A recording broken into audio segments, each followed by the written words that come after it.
Gold, trusted gold buyers. మీరు తాకట్టు పెట్టిన బంగారాన్ని విడిపించి ఈ రోజు ఉన్న మార్కెట్ ధరకు కొనబడను.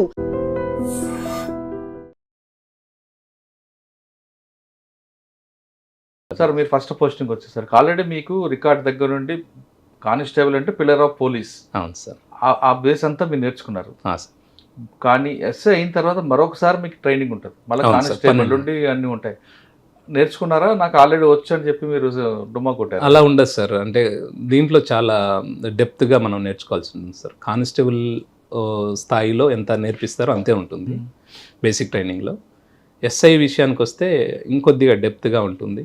రికార్డ్స్ మీరు ఆల్రెడీ 7 సంవత్సరాలు కానిస్టేబుల్ పనిచేస్తారు, మీకు ఆ సబ్జెక్ట్ అంతా ఉంది కదా. కొద్ది వరకు ఉపయోగపడుతుంది సార్. కానీ మనం జాగ్రత్తగా లేకపోతే ఎస్ఐ ట్రైనింగ్ అకాడమీలో వచ్చే మార్కులను ఆధారంగానే మన ఫర్దర్ ప్రమోషన్స్, ఇన్స్పెక్టర్ కానీ డిఎస్పీ కానీ ఇదంతా ఆధారపడి ఉంటుంది. కాబట్టి కంపల్సరీగా మనము శ్రద్ధగా చదవాలి, శ్రద్ధగా విని రాస్తేనే మార్క్స్ వస్తాయి సార్. ఫస్ట్ పెరంబూర్ కేసు, శ్రీ పెరంబుదూరులో తర్వాత అక్కడ నుంచి నేను ఒక 6 monthsకి ఇండివిజువల్ పోలీస్ స్టేషన్ తొట్టంబేడ్ అని, శ్రీకాళహస్తి దగ్గర ఒక తొట్టంబేడ్ అని ఒక స్టేషన్ ఉంటుంది. ఆ స్టేషన్లో పోస్టింగ్ ఇచ్చారు సార్. అది ఇండివిజువల్ స్టేషను. ఎస్ఐ ఒకరే SHOగా ఉండేది. సో అక్కడ ఒక 2 years పనిచేశాను సార్. ఏముందండి సార్ అక్కడ మీ అచీవ్మెంట్, మీ ఛాలెంజ్ ఏమొచ్చింది, మీ అచీవ్మెంట్ ఏముంది అక్కడ? అంటే సార్ ఒక మనకు తెలుగంగ కెనాల్ ఉంటుంది సార్. అంటే సోమశిల ప్రాజెక్ట్ దగ్గర నుంచి మనకి కొంత వాటర్ను మనము చెన్నై సిటీకి సప్లై చేస్తాం సార్. కొన్ని TMCల వాటర్ని, మంచినీళ్ళని. అక్కడ నుంచి పోతున్న వాటర్లో కొంతమంది ప్రమాదవశాత్తు, కొంతమంది ఏదైనా క్రైమ్ చేసి మనుషులను అందుపడేయడము, అవి కొట్టుకుంటూ రావడము, ఆ వేలో ఎన్ రూట్లో ఉన్నటువంటి అన్ని రాపూర్ కానివ్వండి, తర్వాత వచ్చే పోలీస్ స్టేషన్ పరిధులన్నీ కూడా దాటి. పెన్షన్ కూడా మీకే వస్తుందా? పెంచల్కోన అనేది అది సపరేట్ సార్, నెల్లూరు జిల్లాలో ఉండేది. ఆ దారిలో ఆ కెనాల్ ఎంబడి తొట్టంబేడుకు ఉంది సార్. ఆ కెనాల్ కొద్ది స్ట్రెచ్. అక్కడ మాకు ఒక శవం ఒకటి కొట్టుకొని పోతా ఉంటే వాటర్లో ఆ శవాన్ని బయటికి తీయడం జరిగింది. అప్పటికి అది ఆల్మోస్ట్ పీలింగ్ స్టేజ్లో ఉంది. అంటే మనం ముట్టుకుంటే ఎక్కడికక్కడ పార్ట్స్ వచ్చేస్తున్నాయి అన్నట్టు. అప్పటికి చేపలు, అవి ముళ్ళులు, ఇవన్నీ అంటే వాటర్లో కంపలు ఇవన్నీ ఉంటాయి కదా, అవన్నీ తగులుకోవడం వల్ల కొద్దిగా డ్యామేజ్ అయ్యి అంతా ఉందన్నట్టు. అది మనకు గ్రామస్తులు చూసి ఒక శవం ఏదో ఒక చెట్టును తగులుకొని ఉంది అనడంతో జాగ్రత్తగా, అంటే అక్కడికే డాక్టర్లు నందు రిక్విజేషన్ ఇచ్చి అక్కడనే పోస్ట్మార్టం చేయడం జరిగింది. జరిగిన తర్వాత కొద్ది రోజులు పోస్ట్మార్టంలో మనకి స్టాబ్ ఇంజరీస్ ఉన్నట్టుగా వచ్చింది. అది మేల్ ఫీమేల్ అండి? Male body sir. Unidentified dead బాడీగా మనం కట్టుంటామే ఫస్ట్. తర్వాత ఇంకా వచ్చినటువంటి పోస్ట్మార్టం దాంట్లో చూసుకొని మర్డర్ కేసుగా ఆల్టర్ చేయడం జరిగింది. అప్పుడు వెంకటేశ్వర్లని సిఐ గారు ఉండేవారు, కరోనాలో చనిపోయారు సారు, మా మొదటి సిఐ గారు ఆయన. ఆ సారు మేము అందరం కలిసి దాని తర్వాత ఎక్కడ బాడీ ఏంది అసలు పర్సన్ ఐడెంటిఫై కాలేదు. మరోవరు మనకి ఎక్కడి నుంచి వచ్చింది తెలియలేదు సార్. మనకు చాలా తక్కువ ఆధారాలు మాత్రమే ఉన్నాయి. అంటే అతను వేసుకున్నటువంటి షర్టు, ప్యాంటు అవి మాత్రమే ఉన్నాయి. అవంతా డ్రై చేసి బాగా అంతా, ఎందుకంటే బాగా డీకంపోజిషన్ స్థితిలో ఉన్నింది కాబట్టి వాటి ద్వారా డైలీ కానిస్టేబుల్ని పంపేవాళ్ళం మేము.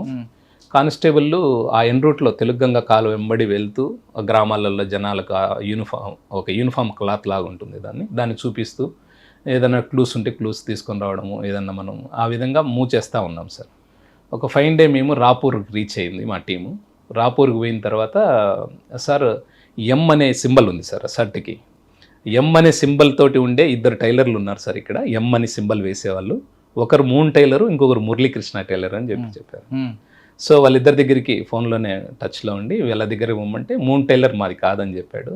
దాంట్లో ఉన్న మురళీకృష్ణ టైలర్ ఈ యూనిఫామ్ నేనే స్టిచ్ చేశాను, ఆ పర్సన్ కొద్దిగా డీటెయిల్స్ ఇచ్చారు. దాని తర్వాత దాన్ని ట్రాక్ చేయడం జరిగింది. అప్పటికి వాళ్ళు నెల్లూరులో కంప్లైంట్ కూడా ఇచ్చున్నారు, ఈ పర్సన్ మిస్ అయ్యాడని. వాళ్ళ విలేజ్కి వెళ్ళి ఇవన్నీ చూపించి ఇది మీ బ్రదర్దే అంటే వాళ్ళ బ్రదర్ నమ్మడు. మా వాడు అంటే యాక్సెప్ట్ చేయలేకపోయారు. మా వాడు చనిపోలేదు, మా వాడు మిస్ అయ్యాడు, కంప్లైంట్ ఇచ్చాము, మేము వేరే దగ్గర కూడా మూఢనమ్మకాలు చూపించాము, మా వాడు ఉన్నాడు బతికే అని చెప్పారని చెప్పి అతను కొట్టిపాడేస్తాడు. ఎంత కన్విన్స్ చేయడానికి కూడా ట్రై చేసినా వినలేదు. తర్వాత మాకు ఆ షర్ట్ జేబులో ఒక చిన్న తాళం చెవి ఉన్నింది సార్, కీ ఉన్నింది. సరే మీ తమ్ముడు ఏం పని చేస్తాడంటే బాలాజీ మొబైల్స్లో ఒక సెల్ ఫోన్స్ రిపేర్ చేసే అబ్బాయి, నర్తకి థియేటర్ ఎదురుగా ఒక బాలాజీ మొబైల్స్ అనే ఒకటి ఉంటుంది నెల్లూరులో. సరే ఆఫీస్లో ఉన్నటువంటి డ్రాగ్ సంబంధించిన కీసా, ఒకవేళ ఓపెన్ అయితే అన్న ఇతను వాళ్ళ బ్రదర్ యాక్సెప్ట్ చేస్తాడని వాళ్ళ బ్రదర్ని పెట్టుకొని పోయి అక్కడ ట్రై చేస్తే అక్కడ కాలేదు సార్. తర్వాత అక్కడ ఉన్న మేనేజర్ని అడిగితే ఈ అబ్బాయి ఎక్కడ ఉంటాడు ఏమంటే వాళ్ళు ఒక ఇల్లు చూపించారు. ఆ ఇంటికి ఉన్నటువంటి తాళము మా చేతిలో ఉన్నటువంటి కీ ఒకే కీ. దాన్ని చూస్తానంటే ఒక చల్లగా ఒక బ్రీజ్ వచ్చేసింది, ఐడెంటిఫై అయింది అని. దాన్ని ఓపెన్ చేస్తానంటే ఓపెన్ అయింది. అప్పుడు వాళ్ళ బ్రదరు మా ఓడేలాగే ఉన్నా అంటే కనుక్కోవడానికి కూడా వీలు లేని విధంగా శవం ఉండడం వల్ల అది జరిగింది. తర్వాత ఇతను ఎందుకు చంపారు, ఎందుకు చనిపోయి ఇంట్లోకి వెళ్ళారా? ఇంట్లోకి వెళ్ళాము. అతనితో పాటు ఇంకొక రూమ్మేట్ ఉన్నాడు సార్. అతను విచారిస్తే కూడా ఇది ఒక కీ నా దగ్గర, ఒక కీ అతని దగ్గర ఉంది సార్. అతని పేరు నాగరాజు, మొబైల్ షాప్లో పనిచేస్తాడు, అతను రిపేర్ చేస్తాడు సెల్ ఫోన్స్ అని చెప్తాడు. సరే ఇంకా ఈ అబ్బాయి వాడే మొబైల్స్ ఏమున్నాయని అప్పట్లో CDRs అంతా పెట్టుకొని కాల్ డాటా అంతా, లాస్ట్ కాల్ ఎక్కడ ఎండ్ అయింది, ఎవరితో మాట్లాడాడు, లాస్ట్ కాల్స్ ఇవన్నీ మాట్లాడాము. దాని తర్వాత ఒక ఇద్దరిని ఐడెంటిఫై చేసి అతన్ని చంపి కారులో తీసుకుని వచ్చి రాపూర్ దగ్గర వాటర్లో విసురుతారు. అది ఒక 7 days తర్వాత మా దగ్గరికి నీళ్ళల్లో కొట్టుకుంటా వస్తుంది సార్. ఎందుకు చంపారండి? సార్ వాళ్ళిద్దరూ బాగా ఫైనాన్షియల్ ప్రాబ్లమ్స్లో ఉంటారు. వాళ్ళలో చంపిన వ్యక్తిలో ఒకతను ఏమవుతాడంటే వీళ్ళ దగ్గర పని చేస్తుంటాడు సార్. ఇతను ఏదైతే రాపూర్ దగ్గర విలేజ్ ఉన్నదో ఈ నాగరాజు అనేటువంటి మృతుడు, అతను చిన్నగా ఉన్నప్పుడు ఒక 9th class డ్రాప్అవుట్ స్టూడెంట్ ఒక పిల్లోడు వచ్చి వీళ్ళ దగ్గర పని చేస్తూ ట్రాక్టర్ పని అని చేస్తూ ఉంటాడు సార్. తర్వాత కాలంలో వాడు డిఆర్ ఉత్తమ్ అని మనకు పెద్ద హోటల్ ఉంది సార్ నెల్లూరులో, అక్కడ వ్యాలెట్ పార్కింగ్ చేసుకుంటూ డ్రైవింగ్ అందిపోతూ ఉంటాడు. ఈ క్రమంలో బాగా అప్పులపాలైపోతాడు. అదే హోటల్లో సెక్యూరిటీగా పనిచేస్తున్నటువంటి ఒక సెక్యూరిటీ ఇన్ఛార్జ్ కొడుకు ఒక అబ్బాయి పరిచయం అయ్యి ఈ చెడు వ్యసనాలతో అప్పులపాలైపోయి ఒకరికి ఫైనాన్స్ తీసుకొని వాళ్ళకి డబ్బులు చెల్లించే క్రమంలో డబ్బులు లేక ఇబ్బంది పడుతూ ఉంటారు. ఆ టైంలోనే ఈ నాగరాజ్ అనే అతను చిన్నప్పుడు ఎవరైతే వాళ్ళ ఇంట్లో పనిచేసిన అబ్బాయి పరిచయం అవుతారు. ఇతని దగ్గర ఉన్నటువంటి బంగారు, ఈ మెడలో ఉన్న చైన్లు, సెల్ ఫోన్లు ఇదంతా చూసి అతన్ని ఏదన్నా చేస్తే మనకు ఆ ఫైనాన్సియర్ దగ్గర మనం ఇబ్బంది లేకుండా ఉంటామన్న ఉద్దేశంతో ఒక ప్లాన్ వేసి అతన్ని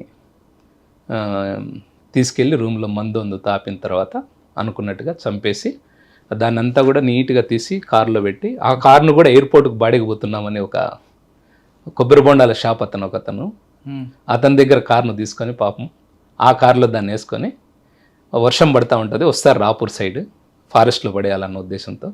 ఫారెస్ట్ వాళ్ళు ఉండడంతో యూనిఫామ్లో పోలీసులని భయపడి గూడూరు రోడ్లో పోతూ ఉంటే మనకు తెలుగంగ కెనాల్ కింద పోతుంటుంది, అక్కడ నుంచి ఇసురుతారు. ఒక 7 days తర్వాత మన తొట్టంబేడు పరిధిలో ఉన్నటువంటి తంగెళ్ళపాలెం అనే గ్రామం దగ్గరికి వచ్చి దాన్ని పట్టుకోవడం జరిగింది. సో అది నా ఎస్ఐ కెరీర్లో ఫస్ట్ కేసు. అంటే ఒక గుర్తు పట్టడానికి వీలైనటువంటి ఒక శవాన్ని కనుగొనడం, దాని వెనక ఎవరున్నారనే దాన్ని అంతా కూడా ఫైండ్ అవుట్ చేయడం. సాధారణంగా నాలాలో కొట్టుకొచ్చిన శవం, చెరువులో కొట్టుకొచ్చిన శవం, చెరువులో తేలిన శవం, నదిలో కొట్టుకున్న శవం సార్, మీ ఆఫీసర్లు కొంతమంది చూసారంటే సార్ ఏం చేస్తారంటే, మీరు ఆఫీసర్లు కాదు, మీరు సబార్డినేట్స్ కానీ ఇది మంద కాదు ఎక్కడి నుంచి వచ్చిందని కొంచెం ముందు పంపిస్తారు, కానీ మీరెందుకు అది లాగి దాన్ని పుట్టుబోరలకు వెళ్ళాల్సి వచ్చింది? అంటే ప్యాషనా సార్? అంటే మనకు వేరే ఇప్పుడు గ్రామస్తులు చూసిన తర్వాత మనం అలాంటి పనులు చేయడం లేదా దాన్ని పంపించడం లాంటివి చేస్తే అది చెడ్డ పేరు వస్తుంది సార్. అలాంటిది వాళ్ళు చూసినా చూడకపోయినా ఎవరైనా చేయాల్సిందే సార్. ఇది మోరోవర్ ఏంటంటే ఈ తెలుగంగ కెనాల్ ఏదైతే ఉందో చెన్నైకి పోయే టైంలో సత్యవేడు అనే ఒక ప్రాంతం దగ్గర ఒక మెష్ లాగా ఉంటుంది సార్, అక్కడ పోదు సార్, ఇంకా ఆడ అడ్డుపడతాయి. సో ఇలా మిస్ అయిన కేసులు, యాక్సిడెంటల్గా పడినోళ్ళు లేదా ఏదైనా క్రైమ్లో ఇన్వాల్వ్ అయిన మెజారిటీ కేసులు సత్యవేడు పోలీసులకు ఒక పెద్ద ప్రాబ్లం. అది ఛాలెంజ్ వాళ్ళకి పాపం దాన్ని ఐడెంటిఫై చేయడం కానీ దాన్ని తీసి అదంతా చేయాలంటే చాలా ఇష్యూస్ ఉంటాయి. అంటే ఆంధ్ర దాటి అయితే పోదు సార్. సో మీరు అన్నది కొన్ని సందర్భాల్లో జరగచ్చు, కానీ మనకు అవసరం లేదు. డెడ్ బాడీని తీసుకొచ్చి ఆయన అరెస్ట్ చేసే వరకు ఎన్ని రోజులు పట్టింది? ఒక మనకు మొబైల్ డేటా అందు ఇప్పుడు ఉన్నంత ఫాస్ట్గా వచ్చేది కాదు సార్, దానికి ఒక 3 days పట్టింటుంది. అరౌండ్ ఒక 12 రోజులలో కంప్లీట్ చేసాం సార్. వాళ్ళు అక్కడ నుంచి ఆ బంగారాన్ని తీసుకొని రాజంపేట అనే ఒక ఊర్లో పెట్టారు. ఆ బంగారాన్ని రికవరీ చేసి అదంతా చేయడానికి ఒక 12 రోజులు పట్టింది.